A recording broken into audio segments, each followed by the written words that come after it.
시편 126편 1절에서 6절 말씀입니다. 구약성경 898조. 우리 한 목소리로 한번 같이 읽도록 하겠습니다. 1절부터 6절까지 같이 읽겠습니다. 시작. 여호와께서 시온의 포로를 돌려보내실 때에 우리는 꿈꾸는 것 같았도다. 그때 우리 입에는 웃음이 가득하고 우리 혀에는 찬양이 찼었도다. 그때 문나라 가운데서 말하기를 여호와께서 그들을 위하여 큰 일을 행하셨다 하였도다. 여호와께서 우리를 위하여 큰 일을 행하셨으니 우리는 기쁘도다. 여호와여 우리의 포로를 남방 시내들같이 돌려보내소서. 눈물을 흘리며 씨를 뿌리는 자는 기쁨으로 거두리로다. 울며 씨를 뿌리러 나가는 자는 반드시 기쁨으로 그 곡식단을 가지고 돌아오리로다. 할렐루야. 하나님께서 여러분을 사랑하시고 은혜로 지켜주실 줄 믿습니다. 오늘 시편의 기자는 이렇게 말하고 있습니다. 눈물로 씨앗을 심으라, 이렇게 말씀하고 있습니다. 시편 126편 5절에 보면은 눈물을 흘리며 씨를 뿌리는 자는 기쁨으로 거두리로다, 이렇게 말씀을 전하고 있어요. 그 이유는 무엇일까요? 여러분, 시편 126편은 이스라엘 백성들이 바벨론의 포로로 생활하다가 이제 시간이 되어 70년 만에 이제 돌아오면서 지은 하나님을 찬양하는 기쁨의 찬양입니다. 그들이 얼마나 기뻤는지 오늘 시편 126편 1절에 보면 꿈을 꾸는 것 같았다, 이렇게 표현하고 있어요. 꿈을 꾸는 것 같았다. 이들이 왜 이렇게 포로로 돌아올 때, 물론 포로에서 돌아오면 기쁘지만 마치 꿈꾸는 것처럼 기뻤다고 말하였을까요? 그것은 첫 번째로 바벨론이 그들에게 해한 악이 엄청났기 때문에 그렇습니다. 여러분이 예레미야 일가서를 보면 이제 유다가 멸망할 때에 기록이 되었는데 참 그 처참한 상황들이 이루어지는 것을 여러분이 볼 수 있습니다. 특별히 성전이 무너지고 성벽이 무너지고 온 백성들이 이제 죽음에 있고 길거리에는 죽음들이 널려 있었고 젊은이들은 끌려가고 여인들은 욕을 당하고 그리고 아이들은 배가 고파서 어머니의 젖을 찾지만은 젖을 줄 어머니가 없어서 아이들이 굶어 죽어가는 그런 형태를 나타내고 있어요. 바벨론이 유다를 그렇게 쳤을 때 정말로 이제 너무너무 고통스러운 순간이 찾아온 것입니다. 특별히 바벨론의 잔악함, 그것을 나타내는 시편의 구절이 있습니다. 시편 137편 8절에서 9절을 한번 보도록 하겠습니다. 시편 137편 8절의 9절에 보면 멸망할 딸 바벨론아, 내가 우리에게 행한 대로 내게 갚는 자는 복이 있으리로다. 내 어린 것들을 바위에 메어치는 자는 복이 있으리로다. 바벨론, 너희가 우리에게 행한 대로 너희도 그런 것을 갚아주면 좋겠다는 말이죠. 그게 뭡니까? 오늘 여기 포로로 끌려온 자녀들을 세상의 바벨론 그 군인들이 바위에다 맺혀서 죽인 거예요. 아이를 바위에다 쳐서 던져서 머리가 깨어져 죽게 만든 것입니다. 그래서 그들은 이 바벨론에서 철저하게 유다가 멸망이 당하고, 그리고 그들의 멸망의 고통은 이루 말할 수 없는 너무너무 큰 인간적인 고통이 그들에게 찾아왔습니다. 또 그들은 포로로 잡혀갔을 때 그들을 가만히 두지 않았어요. 그들을 노역을 시켰는데 엄청난 이 노역을 시킨 거예요. 일반 편한 일자리를 시킨 게 아닙니다. 노예로 포로로 끌려갔기 때문에 포로로 끌려가서 바벨론에서 가장 어렵다는 일들을 그들에게 시켜서 아침부터 저녁까지 그들은 포로로서 일을 해야만 했습니다. 또 그리고 그렇게 노역하고 돌아온 그들은 조롱을 했습니다. 뭐라고 조롱했냐면, 야, 너희들 하나님을 섬긴다며, 하나님이 너희들을 지켜준다며, 그런 너희 하나님이 어디 있냐? 그러면서 그들은 술을 마시면서 그들을 조롱하면서 이야기합니다. 어차피 너희 하나님은 없는 거야. 너희 하나님은 죽었어. 그러니까 너희들 그렇게 잔인하게 죽게 내버려두고 여기 와서도 이렇게 너희들이 노역을 하는데 하나님이 너희를 지켜주느냐? 차라리 이제 하나님을 포기하고 나랑 같이 술 한잔 하면서 하나님의 노래는 한번 불러봐라. 이미 너희 하나님은 이제 계시지 않으니까 하면서 조롱하면서 노래를 불러보라는 거예요. 시편 137편 3절 같이 읽겠습니다. 시작. 이는 우리를 사로잡은 자가 거기서 우리에게 노래를 청하며 우리를 황폐하게 한 자가 기쁨을 청하고 자기들을 위하여 시온의 노래 중 하나를 노래하라 함이로다. 시온의 노래는 뭡니까? 하나님을 찬양하는, 하나님을 높이는 찬양곡이었는데 술 마시면서 한번 노래 불러보라 하는 거죠. 시편 42편 2절에도 3절에 보면 이런 말씀이 있어요. 내 영혼이 하나님 곧 살아계신 하나님을 갈망하나니 내가 어느 때에 나가서 하나님의 얼굴을 배울까. 4절입니다. 2절 3절인데 네, 죄송합니다. 제가 잘못 알려드린 거예요. 내 영혼이 하나님 살아계신 하나님을 갈망하니 내가 어느 때에 나가서 하나님의 얼굴을 배울까. 사람들이 종일 내게 하는 말이 내 하나님이 어디 있느냐 하오니 내 눈물이 주야로 내 음식이 되었도다. 하나님의 사람들의 가장 큰 고통은 네 하나님이 어디 있느냐 이런 말 할 때 가장 큰 고통이 있었다는 거죠. 너희 하나님이 살아계시지 않기 때문에 너희들을 보호하지 못한 거야. 이제 하나님을 믿지 마. 여호와를 의지하지 마. 여호와는 없는 거야. 차라리 나랑 술 한잔 하면서 여호와의 그 노래는 한번 불러보렴. 어떤 노래인지 드러나 보게. 그렇게 한 것입니다. 이런 멸시를 당하고 자기들을 처참하게 했던, 자기들을 그 고통 속에 집어넣고 자기들을 그렇게 노역을 했던 그들이 여호와의 찬양마저 멸시하며 부르라고 할 때 이제 그 포로로 갔던 바벨론의 포로의 사람들은 그 찬양을 할 수가 없었던 것이죠. 시편 137편 1절에서 2절을 보겠습니다. 137편 1절에서 2절입니다. 같이 읽겠습니다. 시작. 우리가 바벨론의 여러 강병 거기서 앉아서 시온을 기억하며 울었도다. 그 중에 버드남에 우리가 우리의 수금을 걸었나니.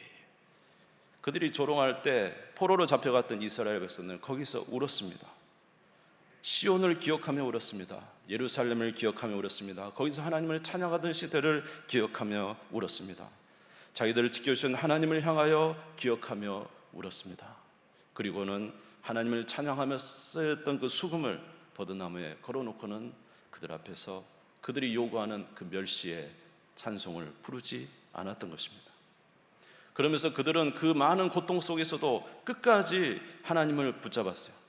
내가 하나님을 잊어버릴진데 내 손에 수금을 타는 이 재주가 잊어버리기를 원한다.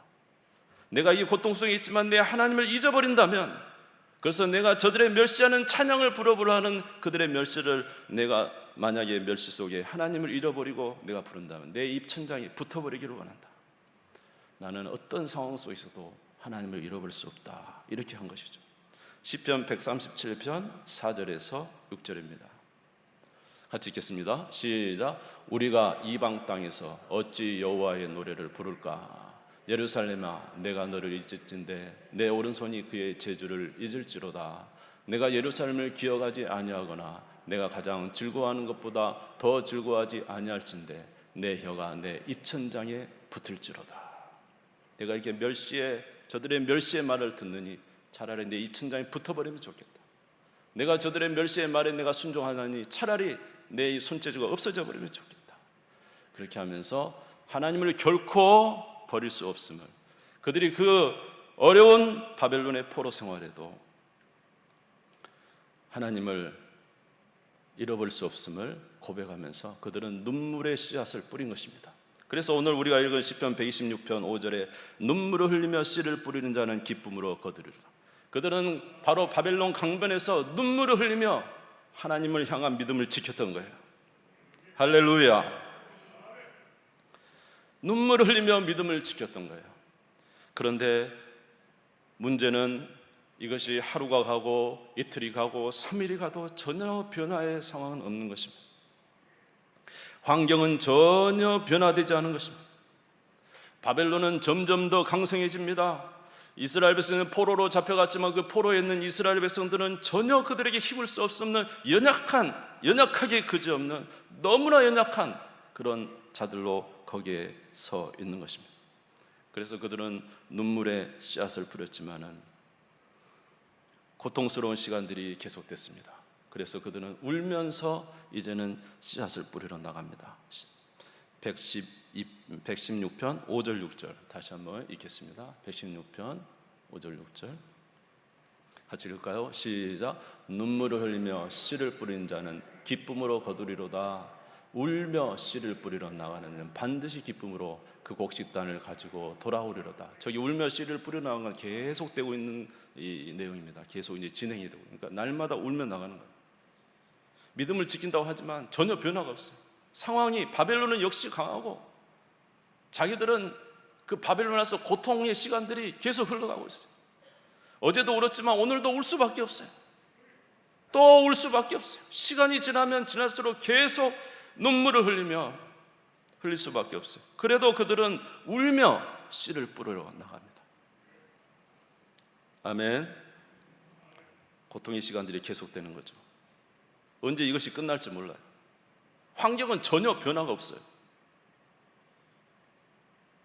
그래도 이들은 오늘도 눈물이 나지만 이 비참한 생활을 또 해야 되지만 그래도 울면서 하나님을 신뢰하고 오늘도 또 걸어나가고 또 걸어나가고 하나님을 향한 믿음의 발걸음을 계속 했던 것입니다.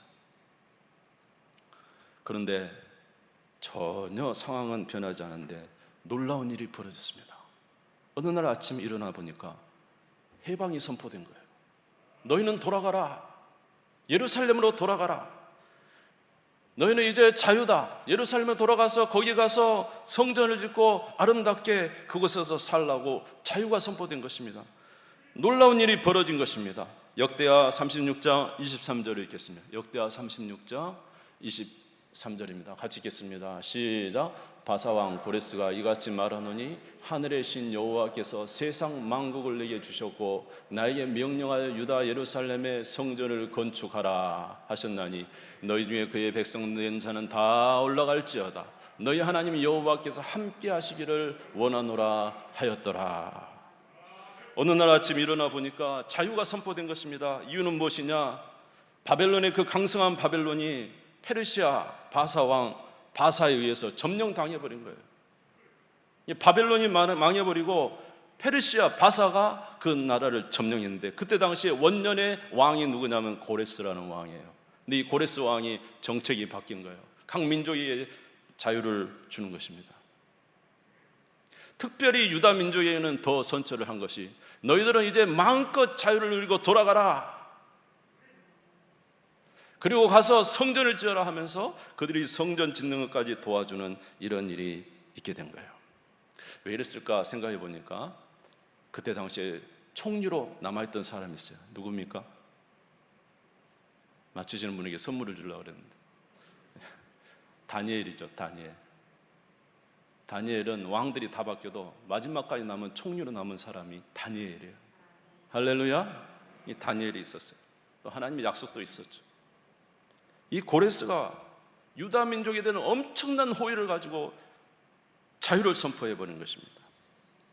바벨론이 무너지고 전혀 변할 것 같지 않은, 그래서 자기 힘으로는 도저히 독립할 수 없는, 자기 힘으로는 도저히 그 포로에서 나올 수 없는 형국이었지만 하나님께서 놀라운 역사를 일으켜서 그들을 돌려보내신 거예요. 할렐루야. 그래서 그들은 오늘 이렇게 시편의 126편 1절에서 3절에 그렇게 찬양을 하고 있는 것입니다. 우리 126편 1절에서 3절을 다시 한번 읽겠습니다. 우리 큰 소리 한번 읽어봅시다. 시작. 여호와께서 시온의 포로를 돌려보내실 때에 우리는 꿈꾸는 것 같았도다. 그때 우리 입에는 웃음이 가득하고 우리 혀에는 찬양이 찼었도다. 그때 문나라 가운데서 말하기를 여호와께서 그들을 위하여 큰 일을 행하셨다 하였도다. 여호와께서 우리를 위하여 큰 일을 행하셨으니 우리는 기쁘도다. 갑자기 자유가 선포되니까 이들이 깜짝 놀란 거예요. 무슨 소리야? 무슨 자유야? 우리가 어떻게 예루살렘을 가? 말을 했어요. 그랬더니 옆에 있는 사람이 와서 막 말하는 거예요. 아니야, 지금 나라에서 선포했다니까. 이 고레스 왕이 선포했다니까. 돌아가라고 말했다니까. 저기 가서 벽보를 봐. 적혀져 있잖아. 그러면서 막 믿어지지가 않는 거예요. 자유 선포가 믿어지지가 않는 거예요. 꿈꾸는 것 같은 거예요. 믿어지지가 않는 거예요. 꼬집어 봐야죠. 그런데 가만히 보니까 그것이 사실인 것입니다. 자기들에게 자유가 선포된 것입니다. 그들은 웃음이 가득했습니다. 혀에는 찬양이 그냥 흘러나왔습니다.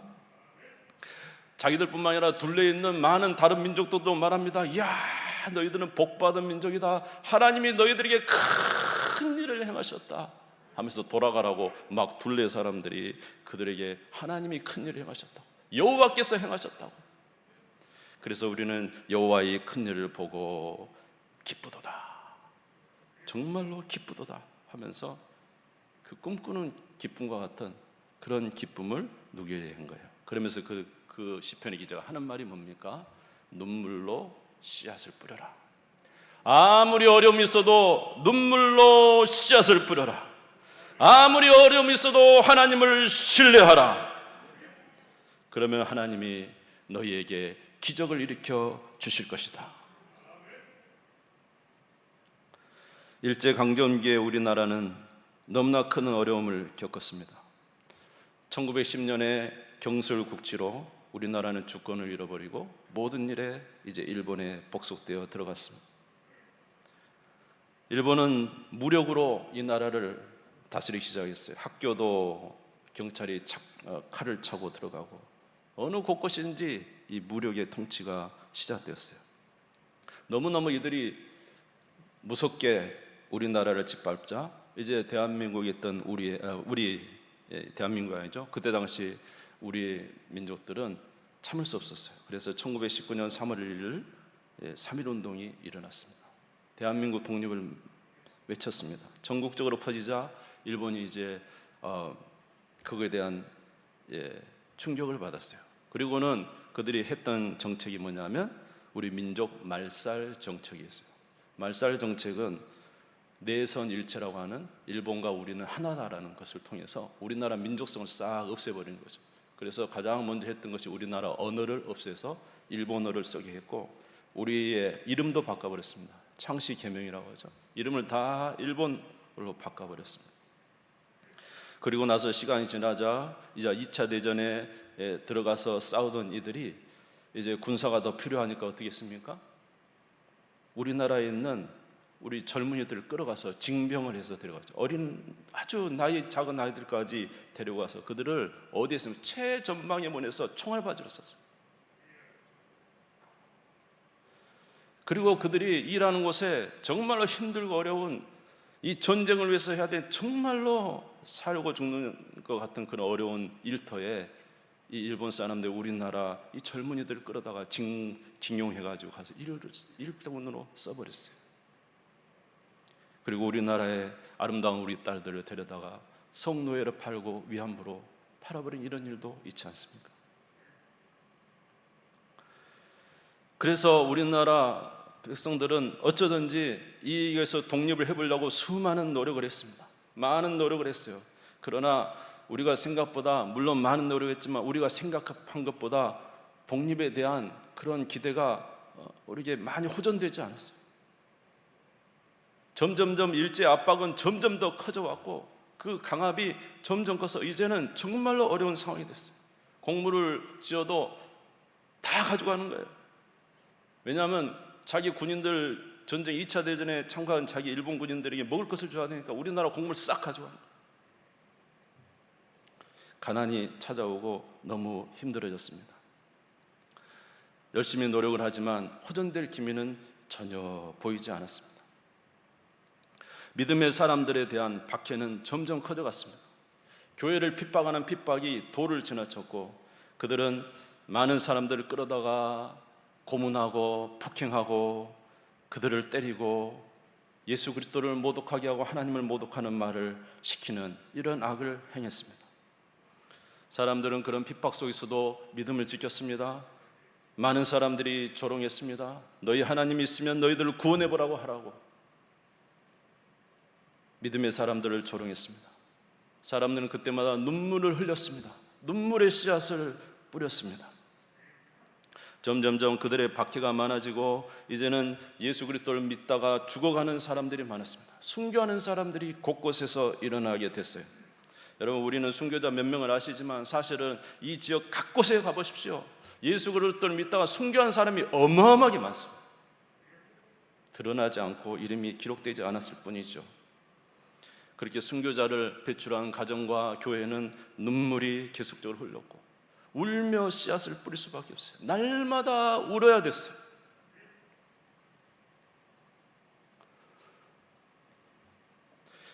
그런데 문제는 무엇입니까? 이렇게 날마다 울어도 이 나라가 회복될 기미가 전혀 보이지 않아요.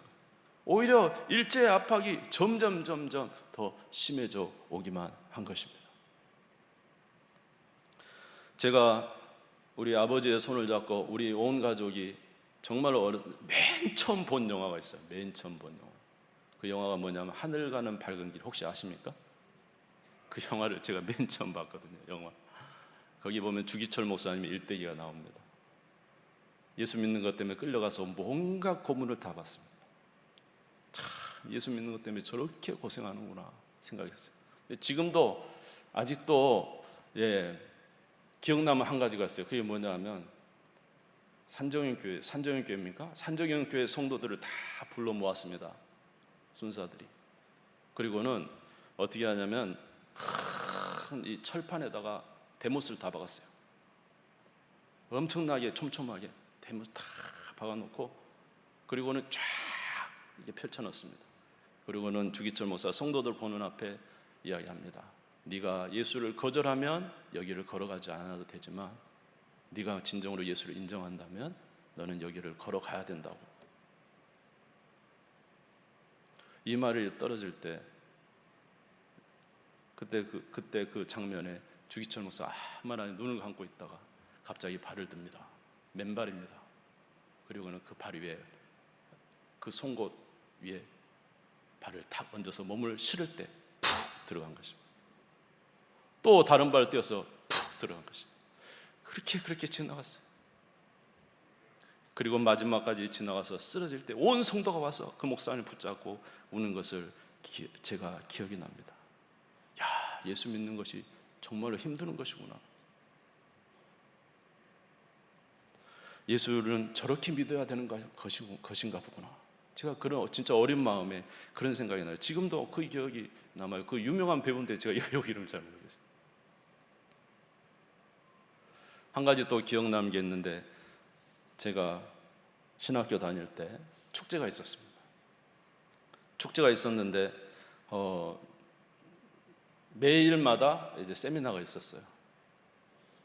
근데 이제 한 날은 공교롭게 세미나가 두 개가 있었어요. 무슨 세미나가? 하나는 그때 20년 정도 전이니까요. 20년이 넘었습니까? 그때 전이니까 그때 한참 컴퓨터가 막 이제 뜨기 시작할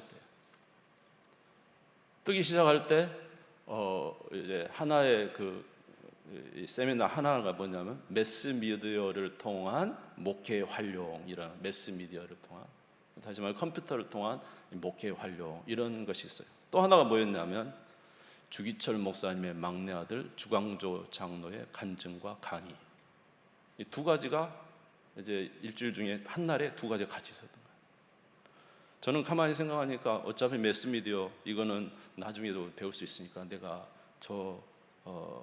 그 순교자의 아들의 간증을 한번 들어보고 싶다. 그리고는 거기에 갔었습니다.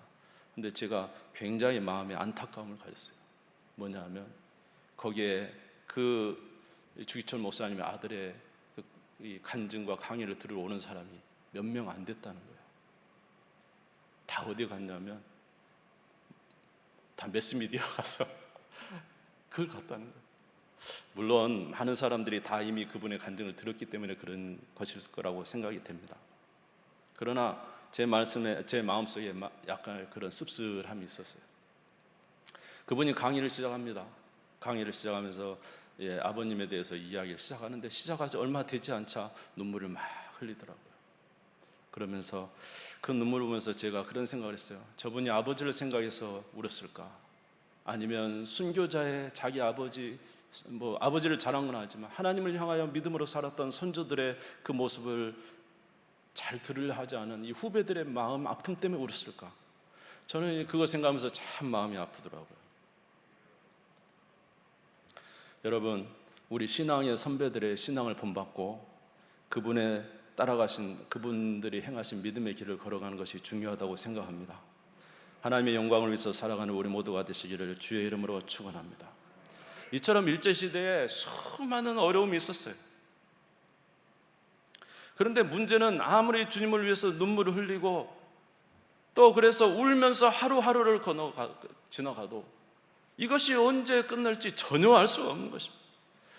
외적인 형태를 보면 더 강압적으로 다가오고 있고, 하나님을 믿는 백성들은 하나하나 쓰러지는 자들이 많고 믿음으로 살아가는 자들도 정말로 힘겹게 버텨가고 있는 그때 하나님의 역사는 일어나지 않을 것만 같았다는 거죠. 그래도 믿음의 선배들은 울면서 하루하루 믿음의 씨앗을 뿌려갔던 것입니다. 할렐루야. 그런데 놀라운 일이 벌어진 것이죠.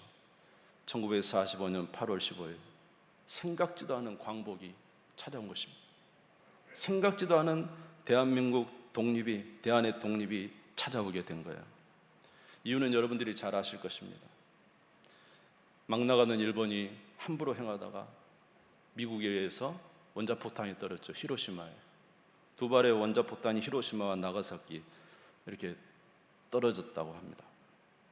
근데 그 원자폭탄이 터질 때 어땠냐면 백색 광채가 쫙 났는데 그 백색 광채가 나올 때 사람들이 그곳에 일본 사람들이 자기 몸을 보니까 자기 뼈가 그대로 보였대요. 원폭의 그 엄청난 것이 원자폭탄이. 그래서 그날의 원폭 하나로 인해서 7만 명이 사망했어요. 원폭 하나에 의해서 10만 명이 순식간에 죽어가는 것입니다. 두 개 떨어져서 20만 명 이상이 죽었다는 거예요. 지금까지도 그 원폭의 피해는 그들에게 계속되고 있어요.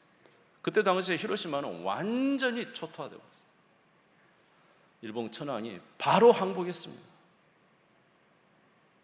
그렇게 버티고 그렇게 믿는 사람들을 핍박하고 그렇게 무리하게 이 동남아 아시아에 있는 나라를 무참히 지배했던 일본이 하루 순간에 원폭에 의해서 수십만 명이 죽어가는 때 그들은 항복해버린 거예요. 그래서 일본 천황의 항복이 라디오를 통해서 전했는데 우리 백성도 그때 당시 라디오도 별로 없고 모르잖아요. 이렇게 모르고 있다가 들어보니까 항복했다는 거예요. 그래서 이 백성들이 8월 15일도 아니고 8월 16일 날 나와서 막 대한독립 만세를 외치기 시작했다는 것입니다. 예? 그 진짜야? 진짜야? 꿈꾸는 거 아니야? 뭔 소리야? 그들이 왜 우리를 이렇게 포기해? 그럴 리가 있어? 아니야. 일본 황제가 항복했다니까? 여러분 아멘도 안 하시고 놀라운 일이 벌어진 거예요. 그래서 제가 이제 화면을 보니까 온 백성들이 다 뛰쳐나왔습니다. 그들이 뛰쳐나와서 하는 게 뭡니까? 막 달립니다. 왜 달리죠? 몰라요. 막 달려요. 태극기 있는 사람 태극기 나오지만 태극기 없는 사람들은 이 천에다가 그 밥그릇을 얹어가지고 동그라미를 그려가지고 거기에다가 태극기를 그려가지고 막 거기다 작대기에다가 달아가지고 막 흔들면서 나와.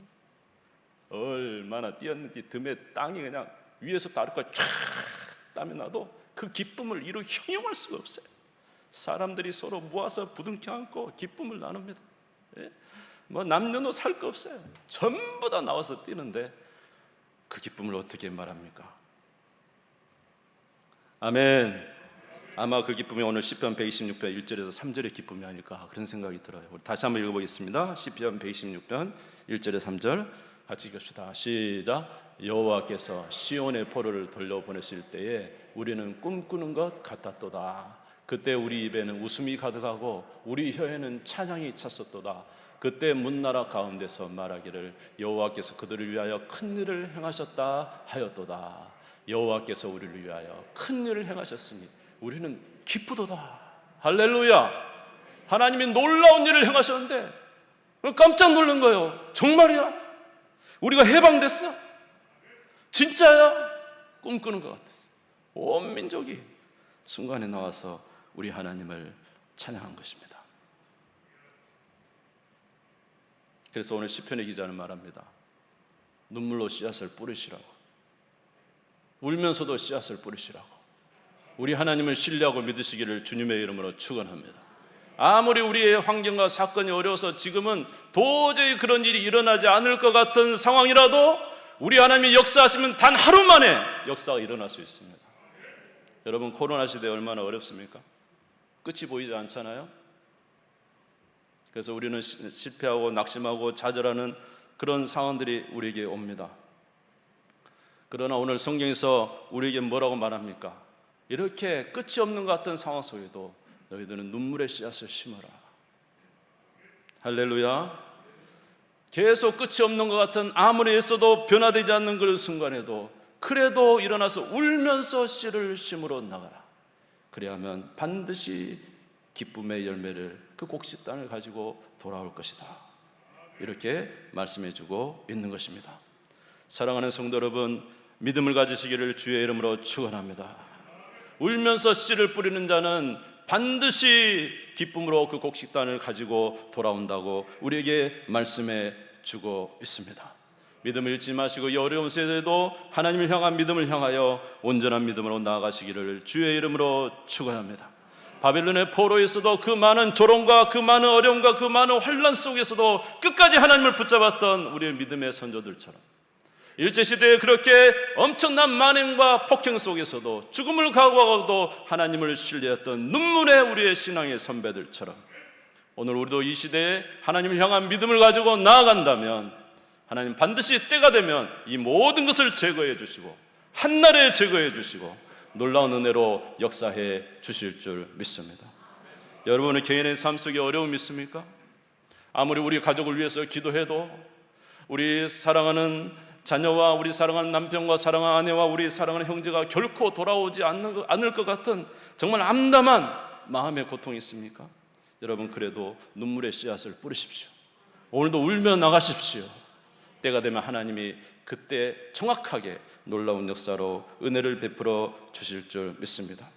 이 세상이 다 하나님을 버리고 하나님을 무시하고 하나님을 인정하지 않고 네 하나님이 있으면 한번 하나님 살아계신 것을 나타내 보라고 우리를 조롱할지라도 여러분, 그때도 하나님을 경외하시기를 주의 이름으로 축원합니다. 믿음으로 눈물로 씨앗을 심으시기를 바랍니다. 울면서 하나님을 경외하시기를 바랍니다. 하나님께서 역사해 주실 줄 믿습니다. 엘리야가 하나님, 제가 주님을 위하여 마음이 특심하지만 이 세상 모든 사람이 다 넘어갔습니다. 바울에게 넘어갔습니다. 나 혼자만 남았습니다. 그렇게 주님 앞에 기도할 때 주께서 말씀하셨죠. 내가 알지 못하는 바알에게 무릎 꿇지 않은 7,000명을 남겨두었느니라. 오늘 저와 여러분이 주님 앞에서 신앙을 지켜가서 때로는 외롭고 힘들고 고통스러운 순간이라고 생각하지만 여러분, 하나님 우리가 알지 못하는 7,000명을 남겨주셨어요. 이 세상에 주님을 위해서 헌신한 믿음의 사람들이 아직도 엄청나게 많다는 사실을 믿으시기를 바랍니다. 7,000이라는 것은 7의 10의 3승입니다. 완전수. 많은 사람들을 하나님 두셨다는 뜻이 될 것입니다. 여러분의 삶에 홀로 짐을 지고 있습니까? 하나님이 주신 십자가 있습니까? 여러분에게 주신 십자가, 정말로 남이 감당할 수, 나에게만 주신 십자가, 가정의 십자가, 어떤 우리에게 주신 모든 사명의 십자가, 그런 인생의 무거운 십자가가 여러분에게 있을 것입니다. 그래서 정말로 힘들게 하루하루를 우리는 그 믿음을 지키기 위해서 살아가고 있는지 몰라요. 눈물이 흘리고 있는지 몰라요. 그러나 여러분, 오늘 우리에게 주신 말씀이 뭐라고 합니까? 믿음으로 울며 신앙을 지켜 나가라고요. 하나님께서 반드시 역사해 주실 것입니다. 이 일을 통하여 하나님의 놀라운 역사가 일어나게 될 것입니다. 시편 126편 5절에서 6절 다시 한번 읽겠습니다. 시편 126편 5절 6절 우리 같이 읽읍시다. 시작. 눈물을 흘리며 씨를 뿌리는 자는 기쁨으로 거두리로다.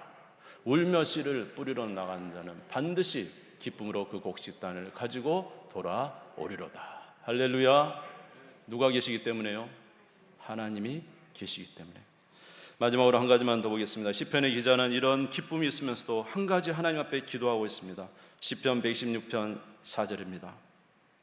같이 읽겠습니다. 시작. 여호와여 우리의 포로를 남방 시내들 같이 돌려보내소서. 하나님, 주님의 은혜로 우리는 이렇게 포로에서 자유로 얻어 이 땅에 왔는데 아직도 저 바빌론에 포로로 남아있는 우리의 형제들이 있습니다. 우리의 포로들, 아직도 저 바벨론에 남아있는, 아직도 돌아오지 못한 우리의 형제들이 있습니다. 하나님, 남방 시내들처럼 저희들을 돌려보내 주옵소서. 남방 시내들처럼 돌려보내 주라는 것은 이스라엘 유다의 남쪽에는 다 사막입니다. 그래서 평상시에는 물이 없어요. 그런데 우기가 되면은 갑자기 폭우가 이제 내리게 되고 헐몬산에 그 이슬이 뭡니까 물줄기가 불어나게 되면 막 쏟아져 내려오면 갑자기 쏟아내서 남방 사막 지역에 그 지역의 광야 지역에 갑자기 시내가 생겨버린 거예요. 놀라운 은혜가 막 일어나는 거죠. 이처럼 그들이 기도하고 있는 하나님, 아직도 돌아오지 못한 저 포로들, 바벨론에 남아있는 그 포로들 하나님 급속도로 돌려보내소서. 우리가 누리는 이 기쁨을 저들도 누리게 하여 주시옵소서. 사랑하는 성도 여러분, 오늘 저와 여러분은 이 남한 땅에 살아서 우리는 이렇게 부유하게 살고 있습니다. 세계 경제 10대국 10개국 안에 들어가는 이런 은혜를 누리고 있어요. 근데 여러분, 저 북한 땅 보십시오. 저들은 아직도 굶어 죽어가요. 굶어 죽어가요. 그들은 아직도 포로 생활하고 있어요. 그들은 그것을 탈출하려고 죽음을 각오하고 두만강을 건너고 있습니다. 사랑하는 성도 여러분, 우리가 해야 할 일은 무엇입니까? 그들을 위해서 기도해야 됩니다. 눈물의 씨앗을 뿌려야 됩니다. 저들도 우리와 같은 기쁨을 누리게 하여 주시옵소서. 저들도 우리와 같은 기쁨을 누리게 하여 주시옵소서. 기도하고 그들을 위해서 헌신하고 믿음으로 행하는 그런 삶이 있어야 되겠습니다. 사랑하는 성도 여러분, 우리는 예수 그리스도를 통하여 죄에서 구원을 받았습니다. 예수 그리스도를 통하여 사망에서 구원을 받았습니다. 예수 그리스도를 통하여 우리는 마귀의 모든 압제에서 구원을 받아 하나님의 자유가 인이 되었습니다. 우리는 그런 모든 포로에서 자유가 된 하나님의 자녀가 되었습니다. 그러나 아직도 저 밖에는 아직도 예수를 믿지 않은 포로 생활하는 사람들이 너무나도 많아요. 죄의 포로 생활, 죽음의 포로 생활, 마귀의 포로 생활, 그러면서 그들은 자기가 죽어가는지도 알지 못합니다. 우리는 저들을 위해서 기도해야 돼요. 아직도 포로로 잡혀있는 저들을 하나님 돌이켜 주옵소서. 예수 믿게 하여 주시옵소서. 우리 같이 다 구원의 반열에 서게 해 주시옵소서.